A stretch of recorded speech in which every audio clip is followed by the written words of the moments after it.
Le jeudi, sur Tiers Livre, on parle de livres. On prend dans ce qui vient de paraître. En tout cas, les gens qui ont de l'importance. Bertrand Leclerc, il me semble que je l'ai toujours connu dans mon paysage. Je suis un petit peu plus vieux que lui. Il est de 61, je suis de 53. Mais j'ai l'impression que combien de fois j'ai vu... mais je crois qu'au départ, pour moi, c'était la figure d'un gars qui travaillait dans les trucs genre Inrecuptible, c'est la presse un petit peu dure qui se pleurait. Plus tard, je l'ai retrouvé aussi à France Culture, il y avait une émission, une chronique. Mais longtemps ensuite, il a travaillé à la Quinzaine littéraire sous l'égide de Maurice Nadeau, à un point qu'on pensait tous que Maurice Nadeau avait trouvé celui qui pourrait emmener la machine après lui. Bon, après, moi, j'en sais rien, je suis pas trop dans les histoires de ces mondes-là. En quoi ça a du sens d'en parler ? Est-ce que ça change quelque chose à Bertrand Leclerc en tant qu'auteur ? Non. Est-ce que ça change quelque chose dans mon rapport à lui ?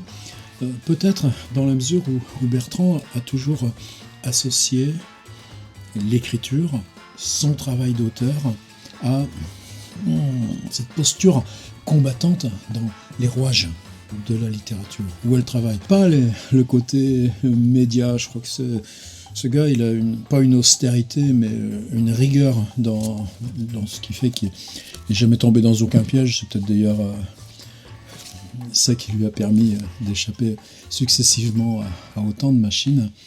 Mais pour moi, par exemple, Bertrand Leclerc, qu'est-ce qu'il y a récemment un travail sur Gauguin, chemin d'enquête ou de travail vers Gauguin. Un livre aussi qui s'appelait Malentendu, Actes Sud, un travail qui était lié pour lui à l'accompagnement d'une école d'enfants sourds. Et puis c'est parce qu'il y avait ce livre qu'avoir découvert que sa propre fille était victime de ça. Victime, c'est pas le mot. Justement, comment faire pour que on soit à égalité dans ce qui nous revient de la Terre, quel que soit le point de départ et comment on est foutu. Récemment, Perdre la tête, Mercure de France 2017, allez voir. En fait, si vous trouvez des Bertrand Leclerc, pas de problème. Là, par contre, c'est un pas de côté. Débuter, virgule, commencer. Si vous prenez commencer, c'est un titre de Samuel Beckett. Si vous prenez débuter, vous verrez que dans le bouquin, souvent, il le traite avec un accent. Débuter. Est-ce que c'est buter ? On lit, il n'y a pas que ça. C'est un vocabulaire de jardinier, principalement aussi. Débuter, commencer, entrer en littérature. Entrer dans les ordres. Un livre sérieux, vous croyez ? Prenez le sous-titre un petit peu plus loin. Débuter, virgule, commencer. Petit traité souvent drôle et toujours intelligent sur l'art et la manière d'entrer en littérature afin d'y tracer un chemin. On ne dit pas « est toujours intelligent » quand il s'agit de quelque chose qu'on a écrit soi-même. Par contre, si on dit un second degré de ce genre-là, juste pour l'idée de tracer un chemin, ça y est, les cartes sont biaisées, et puis c'est à vous d'aller vous débrouiller. J'ai envie de le prendre un petit peu en se baladant au travers. J'ai eu la chance de faire pas mal d'heures de train ces 3 jours, et ça m'a accompagné là. Et t'es dans la poche, t'es à la part Dieu, t'as 35 minutes, parce que ton train est en retard, tout ça, tu continues. T'es là, t'arrives, et puis t'as les étudiants qui arrivent dans la classe, tu le prends. Je l'ai lu de cette façon-là.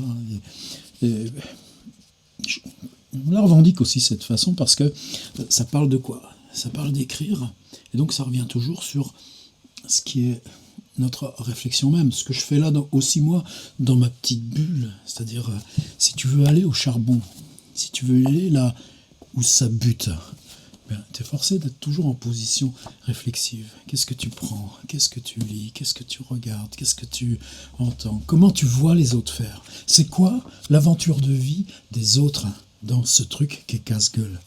Alors lui, il y a aussi bien par exemple des Proust ou des plus anciens, il y aura un peu de Flaubert par-ci par-là, mais il le cherche dans des contemporains. Il y a Hélène Sixous par exemple, qui va revenir très souvent.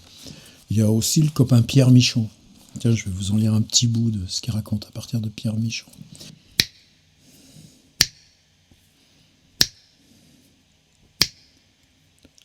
On pourrait digresser ici vers la métaphore passionnante du rhizome.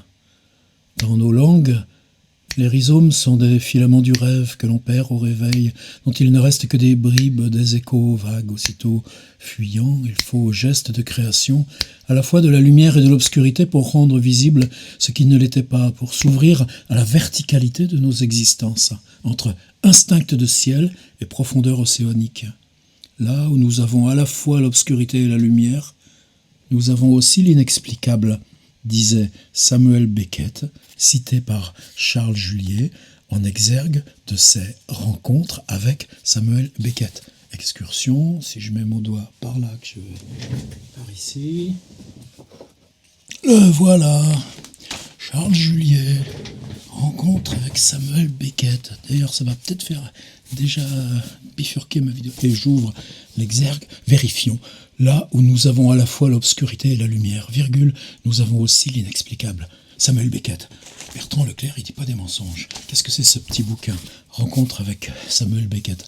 Eh bien, c'est un livre où Charles Julier, dans son journal, note ses rencontres avec Beckett. La première, il est totalement inconnu, 24 octobre 68.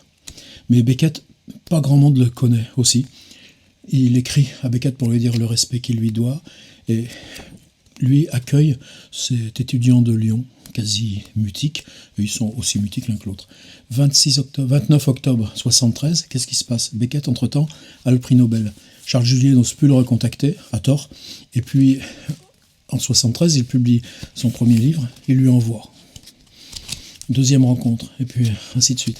Et comme il s'agit de son journal, quand Charles publie son journal, pas question, il trouverait ça mal poli, pas obscène, mais en tout cas pas délicat, que dans son journal on cite des gens célèbres comme Samuel Beckett, ça ferait un peu rubrique people et tout, donc ces passages-là, il les enlève. 10 ans après la mort de Samuel Beckett, en 1998, il publie Rencontres avec Samuel Beckett, qui sont ce qu'il n'a pas publié dans son journal, de ce qui était dans le journal, parce qu'il rencontrait Samuel Beckett. Et ce qui est fascinant dans ce texte, c'est qu'on n'entend pas ce que Charles Julier dit. Qu'est-ce qu'il dit? Que Beckett, par exemple, quand ils sont au bistrot, il se tient toujours perpendiculaire. Mais si Charles Julier parle, il le regarde en l'écoutant comme ça. Et puis ensuite, il se retourne, il va rester 2 minutes silencieux, et puis, hop, lancer sa réponse à l'horizon. C'est des choses comme ça qu'on apprend. Et puis, le petit bord de laine usé de la manche de Beckett. Et donc, c'est une rencontre où il y en a un seul qui parle. Alors, où est-ce que j'ai fait des ateliers d'écriture, moi, avec ça? À Sciences Po Paris, par exemple. Eh bien, le livre de Bertrand, fin de ma digression et début de la bifurcation, il a aussi été fait. Lui-même continue apparemment de faire ses ateliers artistiques à Sciences Po. Je continue. Là où nous avons à la fois l'obscurité et la lumière, nous avons aussi l'inexplicable, disait Samuel Beckett, cité par Charles Julier, en exergue de ses rencontres avec Samuel Beckett. Et puis, juste aussitôt, vous avez vu apparaître le mot verticalité. Alors, aparté de la verticalité selon Gaston Bachelard. Pour éclairer la notion de verticalité, je me contente de citer un texte intitulé « Instant poétique et instant métaphysique », publié en 1939 par Gaston Bachelard, un an avant la parution de L'eau et les rêves. S'y niche une définition de la verticalité dont j'avais fait un des points de départ de mon essai « Verticalité de la littérature pour en finir avec le jugement critique » en 2005. C'est vrai, je l'ai lu.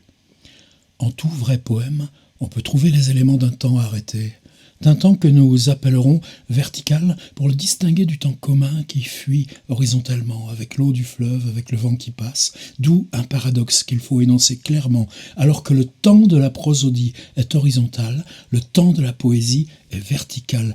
La prosodie n'organise que des sonorités successives. Elle règle des cadences, administre des fugues et des émois, des fougues et pas des fugues, des émois, souvent hélas à contretemps. En acceptant les conséquences de l'instant poétique, la prosodie permet de rejoindre la prose, la pensée expliquée, les amours éprouvés, la vie sociale, la vie courante, la vie glissante, linéaire, continue. Mais toutes les règles prosodiques ne sont que des moyens. Le but, c'est la verticalité, la profondeur ou la hauteur. C'est l'instant stabilisé où les simultanéités en s'ordonnant prouvent que l'instant poétique a une perspective métaphysique. Et donc, en 2 pages là de Bertrand, même pas, une page et demie, on a Charles Juliet et Beckett, on a ce mot qui traverse et qui s'appelle verticalité, et à partir de là, on a un retour à un texte de 1939 de Bachelard qui parle de comment cette notion de verticalité peut rejoindre, distinguer ou affirmer l'identité réciproque de la prose et de la poésie. Tant que j'y suis dans les pages, ce bouquin, je me le suis acheté. Pas cher, vous me direz, ça doit être 8,90, un truc comme ça. Je suis très heureux que des gens comme Pocket, c'est un peu la même chose avec Point, décident que ce format poche. Vous savez, nous les auteurs, on ne gagne pas beaucoup dessus. Normalement, je suis sûr qu'il doit avoir signé à 6%, même peut-être qu'il est plus démerde que moi. Hein. Mais donc 6% d'un truc à 8,90, est-ce que ça assure le beefsteak ?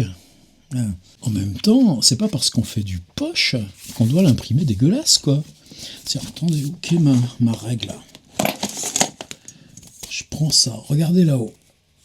Distance de la ligne au texte, 0,9 cm, 9 mm. Distance de la marge gauche au texte, je fais ça avec précision, 8 mm. Distance du bas de la page à truc de numérotation, 17 mm. Tout le bouquin est comme ça. C'est-à-dire, vous prenez des pages, vous avez le truc complètement collé en haut, complètement collé à gauche, faut bourrer, et puis par contre vous avez cet énorme trou en bas. Enfin, franchement, pas besoin d'aller faire 3 heures d'InDesign pour savoir régler un masque sur une page, et après c'est tiré combien. Enfin bon, allez, on passe. C'est pas l'essentiel, mais ça me choque un peu. Il semble que nous en ce moment, avec le print on demand, on arrive à faire des trucs mieux que ce que fait l'industrie. Bon, laissons passer. Je vous avais dit que dans ce bouquin, un des fils rouges, c'est Pierre Michon. C'est un peu normal. Nous on dit Michon, c'est le patron. Mais ce que fait Bertrand, c'est considérer ça comme une œuvre qui avance, chemine, tâtonne, sans savoir où elle va, qui travaille par choses abruptes qui descendent brutalement, mais avec en parallèle ce que dit et écrit Michon de son propre processus d'écriture. Donc, sur une table de dissection, il y a la machine à coudre, le parapluie et notre ami Pierrot. Michon fait preuve également d'un art de l'entretien. Un recueil de ses entretiens est paru sous le titre « Le roi vient quand il veut » 2007. C'est vrai, je l'ai lu. À l'occasion d'une interview avec Télérama, il revient une fois de plus sur l'extrême importance de l'incipit, et même, non sans une forme de radicalité, de la toute première phrase. Je pratique l'ex abrupto, l'entrée abrupte, en falaise, raide, sans préambule. Ça, c'est notre Michon à nous. Le lecteur suit ou pas. Je suis assez despotique avec le lecteur. Télérama, n'exagérez-vous pas un peu lorsque vous prétendez qu'il suffit d'écrire la première phrase et qu'après c'est tout bon ? Michon. Ah, mais c'est vrai, la première phrase est la clé, c'est le son, l'alliage parfait, la loi. La loi, c'est le son que fait une pièce de monnaie lorsqu'elle tombe. Il faut que le son soit juste. La première phrase, c'est cela, je vous assure. J'ai écrit 10 fois la première de Vie de Joseph Roulin. Ça a duré 10 mois, je ne trouvais pas. Quand la phrase est tombée, je l'ai entendue. Elle sonnait juste. C'est elle qui donne la couleur, la colorature, comme disent les musiciens. Elle donne tout. Non pas que tout soit fini, il y a du boulot après. Mais tout le texte se met sous cette tessiture-là. Et là encore, je pense que c'est un bon petit exemple de la façon dont Bertrand navigue. C'est-à-dire que ce n'est pas une position de force. C'est juste lever des lièvres, commencer, continuer, avoir le ton, réfléchir à cette première phrase. Et puis, à partir de ces points, on ne fait pas une leçon, surtout pas, c'est pas le genre du mec, mais on déploie les harmoniques qui vont vous faire réfléchir à comment vous-même vous travaillez ces paramètres quand vous écrivez. Et de ce point de vue-là, pourquoi c'est réussi, un petit livre comme ça ? Ben justement parce qu'il n'y a pas de position d'autorité. Attendez, il faut que je boive un coup.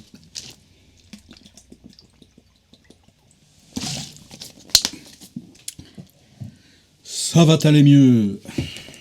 Alors là, on a pris le livre à rebours. On est parti de Bachelard. On a vu un petit peu, là, avec Michon, comment il commence, Bertrand. C'est pour débuter un livre sur l'affaire de débuter. Il part de Paul Klee, grand romancier Paul Klee. Vous avez lu tous ses romans.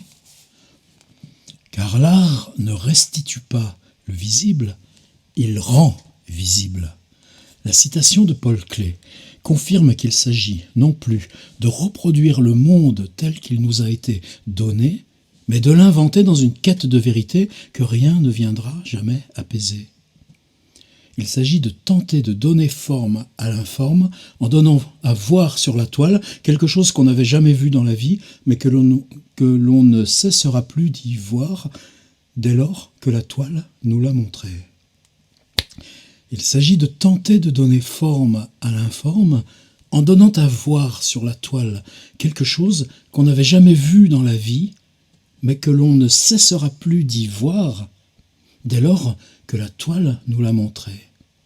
Je précise que Nathalie Sarraute,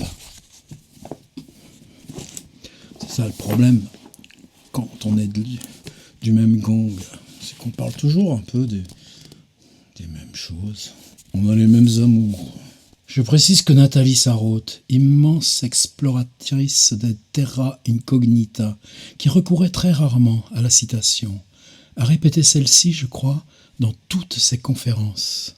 L'art littéraire ne vise plus à restituer du lisible en l'ordonnant, en le clarifiant, en l'énonçant clairement, entre guillemets, mais à rendre lisible ce qui ne l'était pas dans nos vies, à le mettre au jour, ce qui était très précisément l'ambition de Nathalie Sarraute dès 1939 dans Tropisme, le premier livre de Nathalie Sarraute, qui avait 39 ans. Mais ça fait rien puisqu'elle a écrit jusqu'à 96. Il s'agit en somme de gagner sur l'inlisible de nos vies. Petite note de bas de page. Paul Claudel, tiens donc. Paul Claudel disait que le but de la littérature est de nous apprendre à lire autrement, non seulement les livres et en nous-mêmes à travers eux, mais aussi bien les visages, les paysages, le monde, le mouvement même de la vie. Et retour à ce mot, l'inlisible, ce bon mot d'inlisible, qui ne se confond pas avec l'illisible, a existé dans la langue française avant de disparaître à l'époque classique. Il ne s'agit pas d'un néologisme, mais d'un fantôme qui peut-être nous hante et assurément me manque. Et il continue sur un autre fil rouge du livre, Louis Aragon. Mais Aragon, vous savez que chez Skira, dans les années 70, cette collection entre art et littérature, il a publié un de ses textes les plus fondamentaux aussi pour nous qui écrivons, Les Incipits, ou l'art de ne pas apprendre à écrire. Quant à la phrase de Louis Aragon, je crois encore que l'on pense à partir de ce qu'on écrit et pas l'inverse. Elle résume en termes d'art littéraire ce qui précède et le prolonge par la confiance affichée dans les puissances et les ressources de la langue elle-même, puissance que l'écrivain ne fait que libérer pour laisser advenir des événements de langue qui sont produits par la langue elle-même. L'écrivain n'en est que le facteur. Et ouvrir ainsi de nouvelles perspectives à la pensée. On retrouvera sous peu son « Je n'ai jamais appris à écrire » ou les incipits, qui le répète de 1000 façons en somme. La langue en sait tellement plus long que nous. Mieux vaut en rire, se laisser chuter ou rechuter dans l'enfance du langage et ses sortilèges, les mobiliser pour en jouer et déjouer le piège des pensées préfabriquées et autres assignations que véhicule le langage usuel, sans oublier jamais André Breton. La médiocrité de notre univers ne dépend-elle pas essentiellement de notre pouvoir d'énonciation ? Le langage peut et doit être arraché à son servage. Pas plus sur ces questions qui sont: il se passe quoi quand j'écris? Il se passe quoi quand je souhaite écrire? Il se passe quoi dans ce qui me sépare de tomber, de débuter l'écriture? Et là, des harmoniques, des pistes, sans violence. Je prends la liste des titres. Chapitre 1, préparatif, un début. Aparté, ce que débuter veut dire. Ouverture, invocation, le terrain de jeu. 3. La confiance. 80% du boulot en atelier d'écriture. Aparté, un instant d'abandon. Cette nécessité de faire confiance à la dimension instinctive du geste artistique pour oser quitter les sentiers battus appelle immédiatement le corps. Lui seul permet de sentir comment garder l'équilibre dans son geste lorsqu'on abdique la raison raisonnante.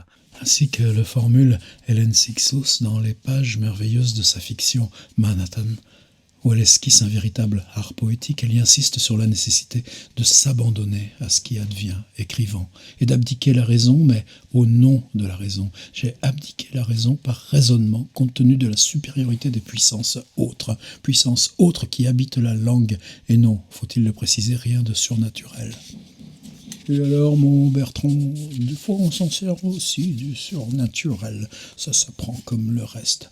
Petit détour en invention, aparté, garant de la vie dans la langue. Là, on zone autour du contre-Sainte-Beuve de Marcel Proust. Chapitre 2, au départ, l'incipit, de l'incipit à l'explicite. De la linéarité, aparté, la force de la linéarité.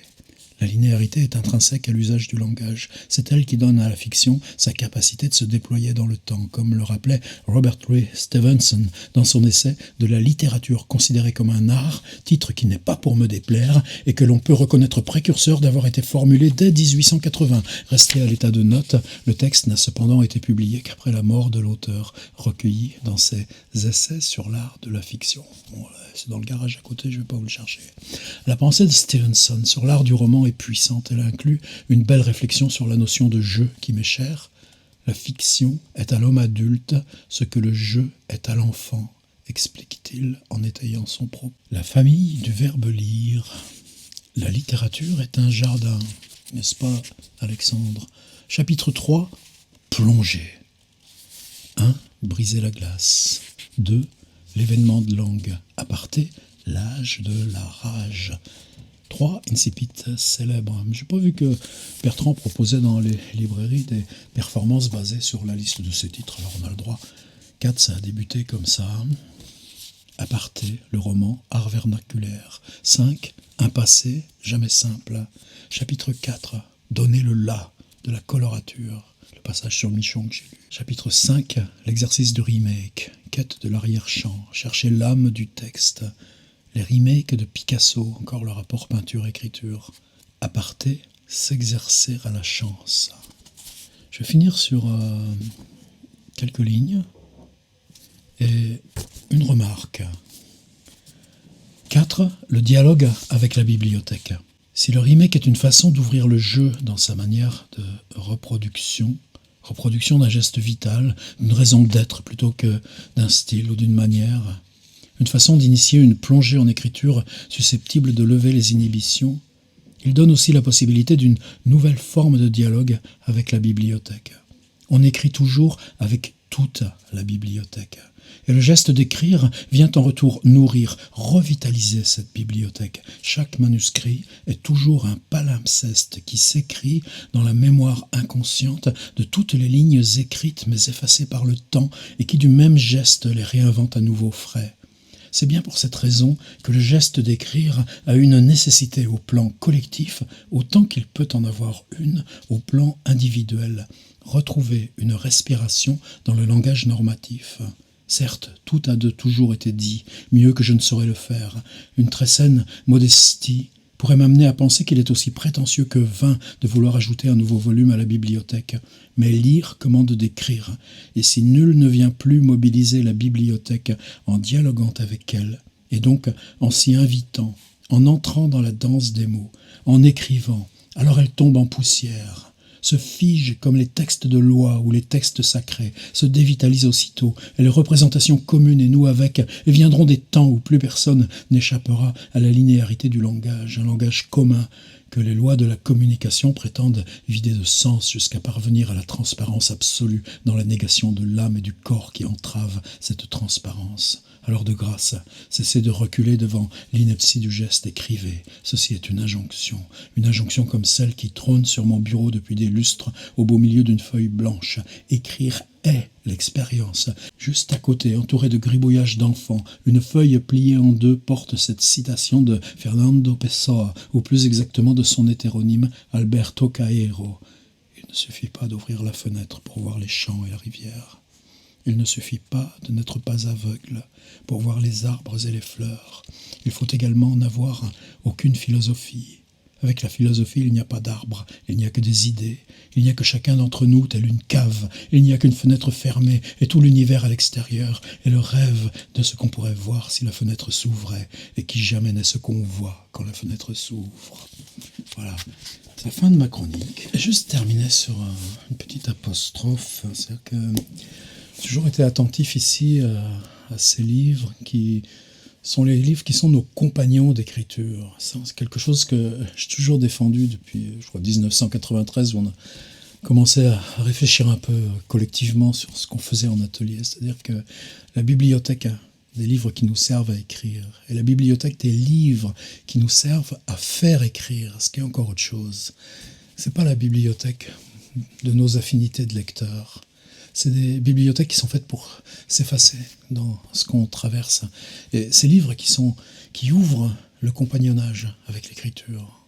Il y en a plein dans la littérature américaine aussi. C'est Feu de Raymond Carver. Je crois qu'on a la responsabilité de les mettre en avant, discrètement, doucement. Par exemple, il n'y a pas si longtemps, Martin Page, Manuel d'écriture et de survie, sous forme épistolaire. La même forme qu'il y avait dans Lettre à un jeune poète de Rilke. Lionel Ruffel, Brouhaha, mais sur la littérature hors livre.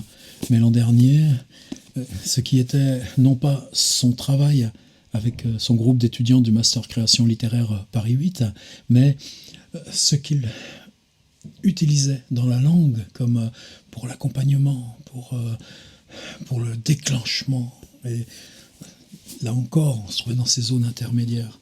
Alors, par exemple, je ne sais pas du tout comment Bertrand travaille en atelier d'écriture. Donc, quand je travaillais à Sciences Po, par exemple, c'est peut-être la seule différence, ce serait là. On travaille sur les mêmes paramètres.